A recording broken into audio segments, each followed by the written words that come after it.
اثر جو ہے سب سے اہم ہے. اور دوسرا بعض لوگوں نے کہا کہ اس سے مراد وقت اثر ہے. وقت اثر بھی ٹھیک ہے کہ یہ نماز اثر اور وقت اثر دونوں بڑی اہم چیزیں ہیں. اس لیے کہ میرے دوستو جب انسان فوت ہوتا ہے تو قبر میں جب اسے رکھا جاتا ہے اور اس کے عزیز و اقارب اسے دفنا کے چلے جاتے ہیں تو اس اندھیری قبر میں اس شخص کو ایسا محسوس ہوتا ہے جیسے وقت اثر ہے. ہر مردے کو، ہر میت کو یہ محسوس ہوتا ہے جیسے وقت اثر ہے.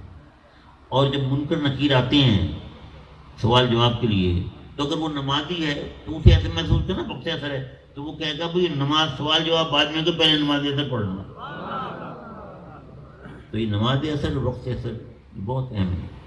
اور یہ بھی آپ ذہن میں رکھیں کہ جنت میں وقت کی تبدیلی نہیں ہوگی لیکن وقت ہوگا اور ہمیشہ وقت اثر ہوگا.